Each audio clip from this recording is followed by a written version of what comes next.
will assist you.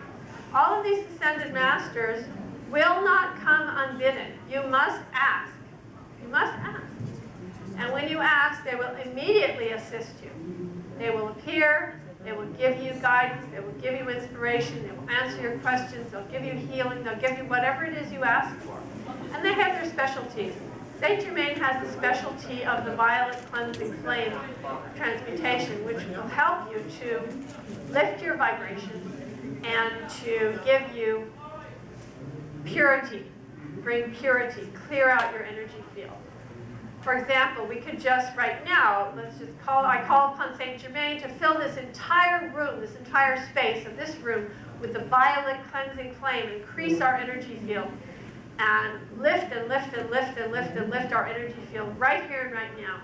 So we call forth beautiful Saint Germain. We ask you to lift the energy field of this room, to bring forth the violet cleansing, purifying flame, to cleanse and heal the energy field of each and every individual in this room, and to maintain this beauteous violet cleansing flame throughout this weekend in this space, so that the space is lifted to the highest vibration possible, right here and right now. Thank you, God, and so it is. So you can make a request like that to any ascended being, and they will come and they'll lift the vibration. As a matter of fact, I notice that the vibration in this room now is lifted to a higher level. You notice a shift, right? Very good. All right, so in my book, Ascension, I also cover various gods and goddesses of Olympia, the Greek gods and goddesses, or other divine beings that you might call upon, such as Zeus and Jupiter. These are all twin flames, by the way. Like I said, every male has a female counterpart. Zeus and Jupiter, Hera and Juno. I'm sorry, that's... Okay. Zeus and Jupiter is the same being. I don't have the counterparts there. Okay, the counterparts are here. Zeus and Jupiter is with Hera and Juno. Those are the male and female counterparts. Athena or Minerva is with Hermes and Mercury. Poseidon or Neptune is with Demeter or Ceres. Apollo is with Artemis or Diana. Aphrodite or Venus is with Ares or Mars. And Hephaestus or Vulcan is with Hestia or Vesta. So those are the male and female divine beings of the ancient Greeks, and you can call upon them as well, and they will be there. They'll assist you. They'll help you with their specialty. They all have specialties. For example, if you want to be gorgeous, if you want to be sexy, if you want to be attractive to the opposite sex, you call upon Venus or Mars. You know, if you're a woman, you call upon Venus. If you're a man, you call upon Mars to increase that aspect of your being. If you want greater power, I would call upon Zeus or Jupiter. Or if you're a female, call upon Hera or Juno. And these were very powerful beings. They had a lot of strength. They had a lot of influence. Okay? So like that, you would call upon these divine beings. Here's a picture of Athena, who is the most important deity of ancient Greece. In fact, the entire Parthenon is built in devotion to her. That's her temple, which is up on the Acropolis in Greece. And she was a great warrior goddess. She was actually born in full armor. And an interesting birth, and she came out fighting, so to speak, from the get-go. Before her, the ancient goddess of fertility, the ancient goddess of Greece, is Gaia, and she's the mother goddess from primeval Greece, from the time before, and she's the Mother Earth goddess. So if you want to get pregnant, if you want to have children, I would call upon Gaia, because she can help you with that. And she's the goddess of fertility, basically. If you want to have equity and liberty in your life, I would call upon Lady Liberty, because she is a great goddess of freedom and liberty. Okay, and then, of course, in my book, Ascension, I also talk about the deities of ancient Egypt. These are the main deities: Osiris, Isis, Horus, Ra, Sekhmet, Hathor, Thoth, Amun, Anubis, Atum, Nut, Nun, Hapi, and Nephthys. So, for example, Isis is a beautiful goddess that you could call upon. She has beautiful, very, very gentle qualities, mothering qualities. She's goddess of motherhood and giver of life. She's the matron of nature and magic. And like that, you can see what qualities they have, and you can call upon these deities. Anyone know who this is? White buffalo calf woman. The interesting thing was that there were two hunters. They were out on the plains, and a beautiful cloud appeared, and out of the cloud came this beautiful buffalo. And out of the buffalo came this beautiful young girl. And one of the hunters lusted after her and made a pass at her. He was immediately burned to ashes. The other hunter was very respectful of her. So she told that hunter to go back to the Lakota tribe where he came from and to make a big feast, and that she was going to come and teach them. So he did, and he was respectful, and she came and she spent some time with them, and she taught them the 7 sacred ceremonies, and she said that she would be back when a white buffalo appeared on earth. Well, it just so happens in the last 50 years or so, there have been several white buffaloes that have been born. And so we believe that somehow white buffalo calf woman is back with us, because as you may have noticed, the consciousness of this earth has risen tremendously in the last 50 years. Another divine being from the Native American in the Sioux tradition is Wakantanka, the Great Mystery, which is a group of immortal beings, a group of immortal masters of light. And there's different names for Wakantanka in different tribes.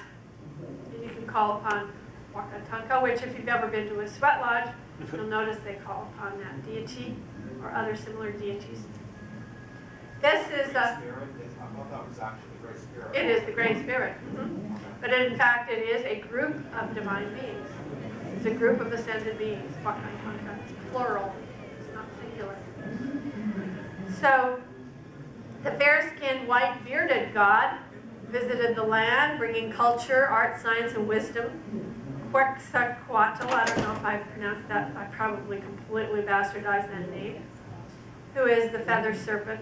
He will return, according to the Hopi and other traditions, and the Peruvian tradition as well. I mean, just basically the Mayan tradition and all these traditions. So this is another immortal being. Similar kind of mythology, we could say, or truth, I don't know which. But he's the lost white brother, or the elder brother. He departed for the east, supposedly, when the nation began, and supposedly he will return to bring peace on earth. Of course, it's sort of the whole messianic figure idea, figure of the Messiah coming back. It's in almost every culture. We have in the Peruvian culture, we have Viracocha, which is the vital energy of the sun, and Pachamama, which is Mother Earth. And these divine beings are worshipped there, and call upon them. But what I find very interesting is the culture of India. And I go back to India quite often. In fact, I spent 22 years of my life in an ashram with a spiritual master from India. And I was very, very involved with that organization and that teaching for a very long time when I was much younger. And so I go back to India every few years to what's called the Kumbh Mela, which is a giant festival that takes place in India every 12 years. And you are welcome to come with me to the next one, which will be in 2013. And if you got that green flyer, where are the flyers, by the way, the extra flyers? Anyone have the extra flyers? If you could pass them out to people who didn't get them, I would appreciate it. That's information about our travels and tours. Those are blue. There's a green flyer that has India on it. Thank you for passing those out. And in 2013, I'll be going back to this festival. And in this festival, all the great saints and sages, all the divine beings come to one place at one time, which is very rare. These people up here didn't get the green flyer, if you wouldn't mind. You have a blue one. It's green. And So these incredible divine beings, you'll find them at this festival. They all come. And in 2001, when I was there, there were 100 million people that attended the festival. That's 100 million people over a 6-week period. So it's a huge festival. It's in Allahabad, which is it's held in 4 different places, but in Allahabad, which is one of the places, it's a big camp, big tent city, literally, is erected with 50 kilometers square. I mean, it's huge. So in any case, I'm going to speak a little bit about some of these immortal beings from India. This guy's name is Brahmarishi Yogiraj Devraha Baba. He's extremely famous in India, but not in the United States. All the politicians and the Gandhis and everybody from India visited this man when he was alive. The first president of India, Rajendra Prasad, visited him when he was a young man in the early 1900s. And King George V visited him in 1910. He was a very old man at that time. He was already an old man. And Rajendra Prasad's grandfather had visited him when he was a young boy.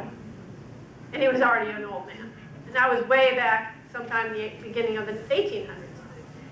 So he actually passed over in 1990, June 19th of 1990. He was 800 years old. He was the direct disciple of a famous saint from India. I'm not going to say his name because it won't mean anything to you. But that famous saint lived from 1016 to 1137. He was his direct guru. He was a disciple of that guy who lived in the 1000s. It was 800 years